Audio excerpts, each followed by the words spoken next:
آل محمد كما صليت على إبراهيم وعلى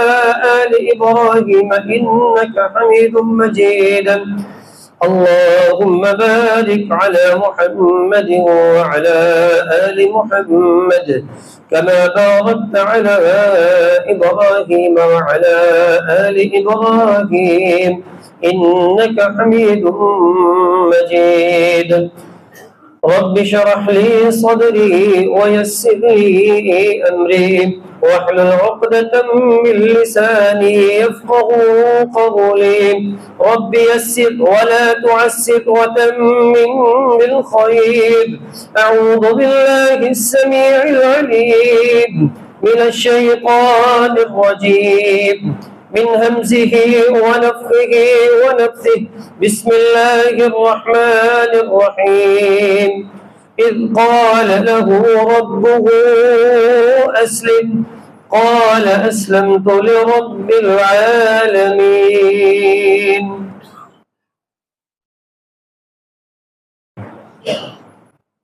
ہر قسم کی حمد و ثنا کبریائی بڑائی شہنشاہی یکتائی اللہ وحدہ لا شریک کے لیے جو مالک ملک خالق کل ہے. درود و سلام امام الانبیاء جناب محمد الرسول اللہ صلی اللہ علیہ وآلہ وصحبہ وسلم کی مقدس مطہر بابرکت ہستی پر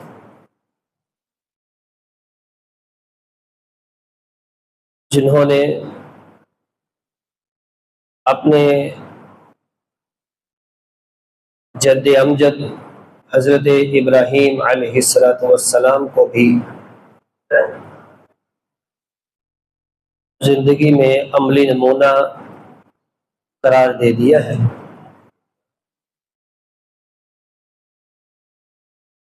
رحمت اور بخشش کی دعا جناب اہل بیت اطہار کے لیے، صحابہ کرام کے لیے، تابعین عظام کے لیے، فقہاء کرام کے لیے، محدثین عظام کے لیے، علماء کرام کے لیے جنہوں نے حضرت ابراہیم علیہ السلام کی زندگی کو آپ صلی اللہ علیہ وسلم کے بتائے ہوئے خطوط پر سمجھنے، سمجھانے اور عمل کی ترغیب دی ہے. عزیزان گرامی،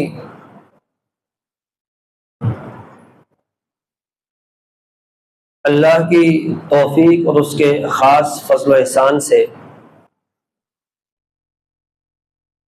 ہم ایک ایسے دین اور ایسے مذہب کو دیکھ رہے ہیں اور ہم ایک ایسے مذہب اور ایسے دین پر ایمان لائے ہیں جس دین نے، جس مذہب نے دلوں کو سنوارا ہے، نفوس کو پاکیزہ بنایا ہے، امتوں کو زندگی بخشی اور تہذیب اور تمدن کو قائم کیا ہے، اور اپنے عروج کے زمانہ میں مشرق و مغرب کی تمام تر سلطنتیں ان کو زیر بار کیا ہے. اور وہ مذہب، وہ دین جو عبادات، معاملات، اخلاقیات اور وہ تمام تر اجتماعی نظام زندگی کا بہترین داعی ہے، جس کو سیکھنے کے لیے اور اس کو عمل میں لانے کے لیے ہمیں کہا گیا ہے. اس دین اور مذہب کا نام دین اسلام ہے. ہم دین اسلام کی تفصیلات میں جائے بغیر تمہیدی طور پر اس کا مختصر سا تعارف کرنا چاہیں گے کہ اسلام کیا ہے۔ عزیزان گرامی، اسلام جس کا معنی ہے سر تسلیم خم کر دینا، جو کہہ دیا سو کہہ دیا، اس کے بعد کسی بھی اعتبار سے کچھ بھی کہنے کی، کرنے کی اور ذہنی ورزشوں کی قطعی طور پر ضرورت نہیں ہوتی، نہ ہی اس کی اللہ نے اجازت دی ہے۔ اور اسلام کا نام اسلام رکھا بھی اس لیے گیا کیونکہ یہ مکمل طور پر رب کے سامنے جھکنے کا نام ہے، اور مسلمان وہ ہوتا ہے جو صرف اللہ کے لیے اخلاص کے ساتھ اپنے چہرے کو، اپنے جسم کو، اپنی باڈی کو ظاہری طور پر بھی اور اپنی فکر اور اپنے مذہب اور نظریت کے طور پر بھی اللہ کے سامنے سر تسلیم خم کر دیتا ہے، اس لیے اس کو مسلمان کہا جاتا ہے۔ اور عزیزان گرامی، یہی بات اللہ نے فرمائی، بَلَا مَنْ أَسْلَمَ وَجْهَهُ لِلَّهِ وَهُوَ مُحْسِنٌ وَاتَّبَعَ مِلَّةَ إِبْرَاهِيمَ وَهُوَ مُحْسِنٌ فَلَهُ أَجْرُهُ عِنْدَ رَبِّهِ وَلَا خَوْفٌ عَلَيْهِمْ وَلَا هُمْ يَحْزَنُونَ۔ مسلمان وہی ہے جو دل و جان سے اپنے آپ کو اپنے رب کے سامنے جھکا دیتا ہے، اور یہی اسلام ہے اور یہی مسلمان ہے۔ عزیزان گرامی، ہم اس تسلیم و رضا کو ایک مثال کے ساتھ سمجھنا چاہیں گے۔ اللہ نہ کرے کوئی آدمی کسی خطرناک بیماری میں مبتلا ہو جائے، وہ ایک ایسے ڈاکٹر کے پاس جاتا ہے جو اس کی نظر میں ماہر ہے، جس بیماری میں وہ مبتلا ہے اس کا وہ اسپیشلسٹ ہے۔ جب وہ اس کے پاس پہنچا، اس نے اس کو اس کی بیماری کی تشخیص کی اور اس کو میڈیسن دی، لیکن ساتھ ہی اس کو کہا کہ آپ نے یہ کام ہے نہیں کرنے، اگر آپ اس کام، یہ جو کام جس سے منع کر رہا ہوں، اس کو کیا تو آپ خود ذمہ دار ہیں، ہم ذمہ دار نہیں ہوں گے۔ اور اس کے ساتھ ساتھ وہ کچھ ایسے کام کرنے کو کہتا ہے جو انسان نہیں کرنا چاہتا لیکن وہ کر پڑتا ہے۔ وہ اسے کڑوی میڈیسن دیتا ہے، انجیکشن لگانے کی ضرورت پڑے انجیکشن لگاتا ہے، آپریٹ کرنے کی ضرورت کرنی پڑے اس کا جسم چیر پھاڑ کرتا ہے، وہ سب کچھ کرتا ہے، اس کو مختلف قسم کے ٹیسٹ لکھ کے اور کیا کیا کچھ نہیں کرنا پڑتا، اور وہ مریض ہر کام، ہر چیز آنکھیں بند کر کے جو وہ کہہ رہا ہوتا ہے اس کی ہدایات کے عین مطابق وہ سارے کام بغیر کسی چوں کے چنا کے اور بغیر چوں چنا کے کر رہا ہوتا ہے۔ اس کو تسلیم اور رضا کہا جاتا ہے۔ عزیزان گرامی، یہ تسلیم اور یہ بات ماننا یہ ڈاکٹر کے لیے ہے، انسان کے اپنے جسم کے لیے ہے، لیکن ایک مسلمان جو اپنے رب کے سامنے ایسا کر گزرتا ہے اور اس کی حیات اور اس کی ساری کی ساری زندگی اسی بات سے عبارت ہو جاتی ہے، تو اپنے رب کے سامنے جو اس کو کہا جاتا وہ کرتا، جس سے اس سے روک دیا جاتا وہ رک جاتا ہے۔ ما آتاکم الرسول فخذوه وما نهاکم عنہ فانتهوا۔ اسلام کا اصول اسلام اسی اصول پر قائم ہے۔ پیارے نبی ان کو جواب دے، ان کو چاہیے کہ وہ کریں جس سے آپ روکیں، اس سے رک جائیں، یہی اسلام کی بنیاد ہے۔ اور عزیزان گرامی، اور یقینی طور پر ہر وہ شخص جو اپنے اللہ تعالیٰ کو اپنا رب مانتا ہے، محمد رسول اللہ صلی اللہ علیہ وسلم کو اپنا رسول مانتا ہے، اسلام کو بطور مذہب اور دین مانتا ہے، وہ ہمیشہ ہی اس کو مسلمان کہا جاتا ہے، اور مسلمان ہمیشہ اپنے رب کے سامنے تسلیم و رضا کا ایک پیکر ہوا کرتا ہے، بالکل ویسے ہی جیسے اللہ نے ابراہیم علیہ السلام کی زندگی کو ایک خوبصورت نمونے کے طور پر ہمارے سامنے پیش کیا۔ اللہ تعالیٰ نے ان کو کہا اذ قال له ربه اسلم، اللہ نے اپنے بندے ابراہیم سے کہا ابراہیم اسلم، آپ مسلمان ہو جائیے، تسلیم و رضا کے پیکر بن جائیے، اور اسلام کو اپنی زندگی کا اولنا بچھونا بنا لیجئے، جو ہم کہیں گے آپ نے بس وہ کرنا ہے، اس کے علاوہ کچھ بھی ایک قدم بھی اٹھانے کی کوئی بھی سوچنے کی آپ کو ضرورت نہیں ہے، نہ ہی آپ کو اختیار دیا جائے گا۔ ابراہیم علیہ السلام نے فوری طور پر بغیر سوچے، بغیر کسی لمحے کے تاخیر کیے ایک ہی بات کہی، اسلمت لرب العالمین، میرے مالک میں اس رب العالمین کے لیے جو تمام جہانوں کو پالنے والا، وہ تمام جہانوں کا رب، اس کے لیے اپنی بات کو، اپنی زندگی کو، اپنے جسم و جان کو، اپنی روح کو، اپنی فکر کو اس کے لیے مطیع فرما بردار کر رہا ہوں۔ آج کے بعد میری زندگی میرے اللہ کی ہے، وہ جیسے مجھ سے چاہیں گے وہ کروا دیں۔ عزیزان گرامی،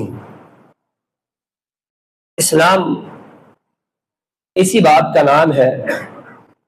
جس کا دعویٰ ابراہیم علیہ السلام نے کیا۔ دعویٰ کیا کیا؟ اسلمت لرب العالمین، میں اپنے اللہ کے لیے، اپنے رب کے لیے بالکل تسلیم و رضا کا پیکر بن جاؤں گا۔ اور اس دعوے کے بعد انہوں نے اپنی زندگی کو کس طریقے سے پیش کیا، ایک ماڈل جو لائف ہمارے سامنے ابراہیم علیہ السلام کی ہے، اس ساری کی ساری زندگی میں سے ہم زیادہ کچھ نہیں تو صرف اور صرف 5 جو ماڈل ہمارے سامنے ہے، بہت ساری چیزوں میں سے ہم 5 باتیں بیان کر کے اپنی بات کو اختتام کی طرف لے کے چلیں گے۔ سب سے پہلی بات جو ہمارے لیے ایک ماڈل کی حیثیت سے، تسلیم و رضا کے پیکر کی حیثیت سے ہمارے سامنے ہے، وہ سب سے پہلے خواہشات کی قربانی ہے، جو کہ حقیقی اطاعت ہے۔ ایک آدمی کو اچھا کام کرتا ہے، اس کا دل چاہ رہا ہے، بعد میں وہی اچھا کام کرنے کی ضرورت پڑتی ہے لیکن وہ کرتا نہیں کیونکہ اس کا دل نہیں چاہتا۔ ایک نماز کے لیے آیا، دوسری نماز کے لیے نہیں آیا، اس لیے کہ پہلے دل چاہتا تھا، اب دل نہیں چاہ رہا۔ اچھا سلوک کیا تھا، اب نہیں کر رہا کیونکہ پہلے دل چاہتا تھا، اب دل نہیں چاہ رہا۔ اللہ حاضر قیاس، عبادات ہو، معاملات ہو، انسان کا دل چاہے وہ کرے، دل نہ چاہے نہ کرے، اس کا مزاج ہو، اس کا موڈ ہو تو وہ کرے، نہ چاہے تو نہ کرے۔ یہ تسلیم و رضا نہیں ہے، انسان کی اپنی طبیعت اور اپنے مزاج کے موافق چلنا ہے، اپنی خواہشات کی تکمیل ہے۔ ابراہیم علیہ السلام کا عمل کیا ہے؟ فلما اسلم وتلہ للجبین، جو ابراہیم علیہ السلام کے نام کے ساتھ سب سے بڑی بات جو جڑی ہوئی ہے اپنے بیٹے کی قربانی، وہ سب سے بڑی مثال ہے پوری دنیا میں۔ جب تک یہ دنیا وجود میں آئی اور قیامت تک کے لیے انسانوں کے لیے ایک مثال ہے کہ بڑھاپے میں ساری زندگی مانگ مانگ کر لیا ہوا بیٹا، اللہ نے جب مانگا تو دل چاہ رہا تھا، قطن نہیں چاہتا تھا، لیکن فلما اسلم وتلہ للجبین، جب میں، اب ابراہیم فرماتے پیارے اللہ، جب میں نے کہہ دیا، کمٹمنٹ کر لی آپ سے کہ میں تسلیم و رضا کا پیکر بنوں گا، تو پھر بس بنوں گا۔ میری زندگی یہی ہے کہ آپ نے جو کہہ دیا سو کہہ دیا، بیٹا چاہیے میں اللہ تیرے رستے میں قربان کرنے کے لیے تیار ہوں۔ یہ اس کو کہا جا سکتا ہے اطاعت کاملہ۔ ایک مسلمان، وہ بھی اس کا تقاضا، اس سے تقاضا بھی یہی ہے، خواہشات کو شریعت اسلامیہ کے تابع کرنا ہے، نہ کہ شریعت اسلامیہ کو خواہشات کے تابع کرنا ہے۔ شریعت اسلامیہ وہ مقدم ہے، وہ بنیاد ہے، اس کے علاوہ انسانی زندگی کا کوئی مزاج نہیں، اس کی زندگی کا کوئی بھی عمل وہ اطاعت کے ان سارے کے سارے زاویوں کے مطابق نہیں ہو سکتا۔ عزیزان گرامی، یہی وجہ ہے شرح سنہ کی روایت کے مطابق، اور امام بہقی نے بھی اس روایت کو بیان کیا کہ رسول اللہ صلی اللہ علیہ وسلم فرماتے لا یؤمن احدکم حتی یکون ہواہ تبعا لما جئت بہ، ایک مسلمان تب تک مومن نہیں ہو سکتا، مسلمان تب تک تسلیم و رضا کا پیکر نہیں بن سکتا جب تک وہ ہر وہ بات کو تسلیم کر لے اور اس کو مقدم رکھے، اپنے خواہشات سے مقدم رکھے، جو میں محمد الرسول اللہ صلی اللہ علیہ وسلم ان کے پاس لے کے آیا ہوں۔ مطلب کیا ہے کہ میری شریعت ہر اعتبار سے، ہر کاموں سے مقدم ہوگی تو وہ صحیح تسلیم و رضا کا پیکر ہے، اللہ اس بندے کو ایمان کا بہترین سرٹیفکیٹ دے رہے ہیں۔ اور عزیزان گرامی، دوسری بات، ابراہیم علیہ السلام کی زندگی توحید میں غیرت و استقلال کی زندگی ہے۔ توحید کے معاملے میں اللہ وحدہ لا شریک ہے. اس کے لیے آپ پڑھیے 17واں پارہ، اس میں اللہ تعالیٰ نے کیسے خوبصورت رائے میں وہ سارے کے سارے واقعات کو نقل کیا، اس کی تفصیل کے ساتھ بیان کیا. اور اسی طرح 7واں پارہ ابراہیم علیہ السلام کا جو ایک اللہ نے ان کو فطرت سلیمہ دی تھی، اس فطرت سلیمہ کی بنیاد پر وہ اللہ کو پہچان رہے ہیں اور وہ کہہ رہے ہیں چاند ستارے سورج کوئی بھی ہو، وہ کوئی بھی معبود نہیں ہو سکتا. انی وجہت وجہی للہ، میں ہمیشہ اپنا چہرہ اپنی تسلیم و رضا کا جو منبع اور مرکز سمجھتا ہوں اپنے رب کی ذات کو سمجھتا ہوں، اس کے علاوہ کوئی اور نہیں ہو سکتا. اور عزیزان گرامی وہ مشہور واقعہ جو آپ سب نے سن رکھا ہے، ابراہیم علیہ السلام بتوں کو توڑتے ہیں، بت شکن بنتے. وہاں بھی اگر دیکھا جائے تو ہمارے سامنے بالکل دو ٹوک یہ بات سامنے آتی ہے کہ ابراہیم علیہ السلام وہ اپنی قوم کے سامنے تنہا کھڑے ہیں توحید کی خاطر. یہاں زمین پر ابراہیم تنہا ہے اور جس کے لیے کھڑے ہیں وہ میرا رب عرش بری پر تنہا ہے. وہ زمین پر کھڑے ہونے والے تنہا کو جب عرش بری پر بیٹھا ہوا تنہا دیکھتا ہے کہ میرے دین کی خاطر، میری ذات کی خاطر، میری صفات کی خاطر کہ اللہ وحدہ لا شریک جیسے اپنی ذات میں ہے ویسے اپنی صفات میں ہے، اس کے علاوہ کوئی دینے والا نہیں، اس کے علاوہ کوئی بگڑی بنانے والا نہیں، ہر چیز اس کے اختیار میں ہے اور کسی کے اختیار میں کچھ نہیں ہو سکتا. وہ خالق ہے، اس کے علاوہ سب مخلوق ہے. جب اس نظریے کو لے کر زمین پر کھڑے ہونے والے ابراہیم اکیلے تھے تو آسمان پر رب نے ان کو خلیل اللہ کا لقب سے نوازا، جس کا معنی ہے اللہ کا وہ خاص دوست جس کو اللہ کی دوستی کے علاوہ کسی اور چیز کی ضرورت رہے ہی نہ. اور عزیزان گرامی ایک مسلمان اس سے بھی یہی تقاضا ہے، توحید پر غیرت، شرک و بدعت سے بالکل بیزاری. اگر اس کا ماحول دین کے خلاف چل رہا ہے اور وہ ایسی جگہ پر موجود ہے جہاں لوگوں کے عقائد و نظریات اسلامی شریعہ کے بالکل متضاد ہو، جہاں اللہ کی ذات اور صفات میں شرک کیا جا رہا ہو، وہاں وہ اکیلا کھڑا ہوتا ہے اور وہ کسی بھی اعتبار سے جھکتا نہیں ہے. اس لیے کہ ایک مومن کی زندگی غیرت ایمانی اور غیرت وحدانیت وحدہ لا شریک کی زندگی ہے. وہ اللہ کے معاملے میں بالکل غیور اور غیرت اور حمیت سے بڑا ہوتا ہے. عزیزان گرامی تیسری بات وہ ایک ماڈل لائف کا ایک سمجھ لیجئے ایک نمونہ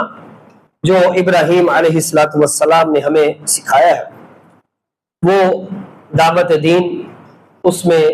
خلوص اور حکمت. دعوت دین جو اسلام اور سابقہ ادیان کی بنیادی عقائد تھی، جو ایک امت مسلمہ کے ہر فرد کی ذمہ داری ہے. کنتم خیر امہ، اور امت کی بہترین امت ہونے کا ایک استعارہ اور علامت ہے کہ وہ یہ کام کرتے ہیں کہ لوگوں کو دعوت دین دیتے ہیں. جب دعوت دین دے رہے ہوں تو ابراہیم علیہ السلام نے خلوص اور حکمت عملی کا بہترین مظہر ہمارے سامنے پیش کیا. عزیزان گرامی سامنے جو مخالف تھے ان میں سب سے زیادہ مخالف ان کے اپنے والد تھے. والد، قوم کے لوگ، سارے کے سارا کنبہ قبیلہ،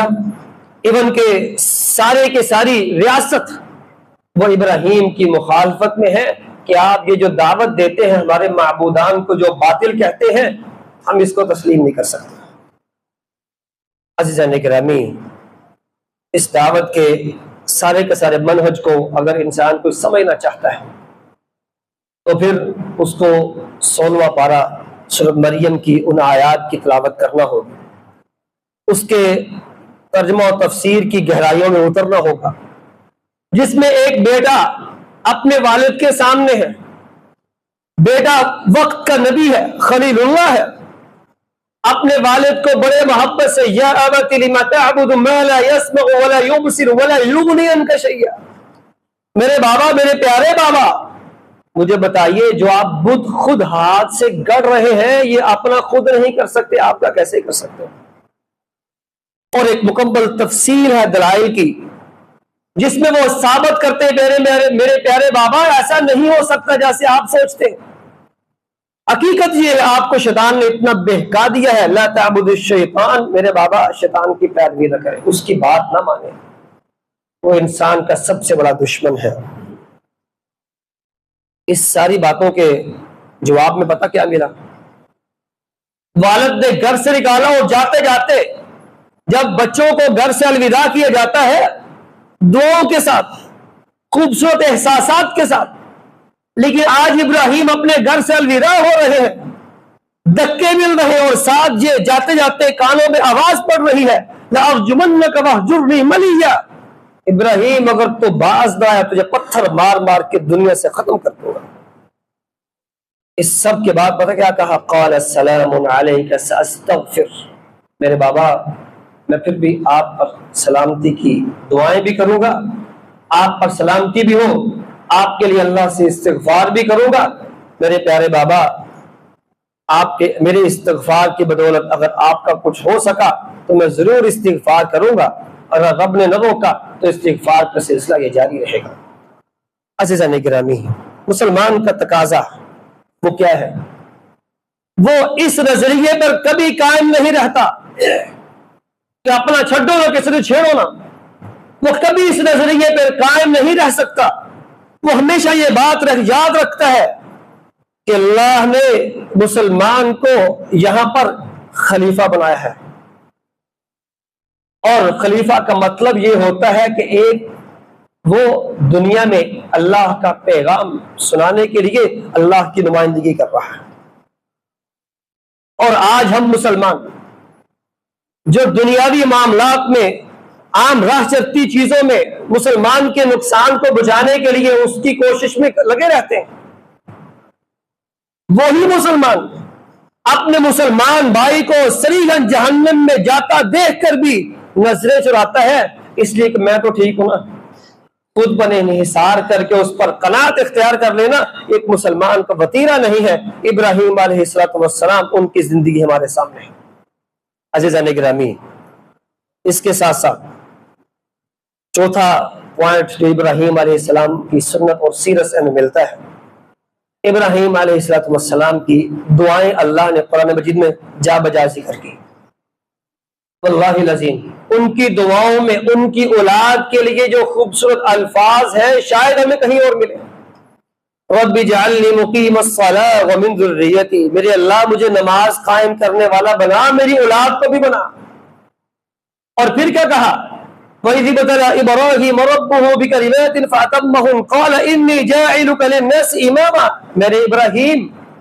آپ کا ہم نے امتحان لیا ہے، آپ سارے امتحانوں میں پاس ہیں، آپ کا 100/100 نمبر آیا ہے، ہم نے آپ کو یہ اعزاز دیا ہے کہ امامت کی ڈگری آپ کو دیتی ہے۔ جب ڈگری ملی نا تو فوری پتہ کیا کہتے ہیں؟ وَمِن ذُرِّيَّتِي،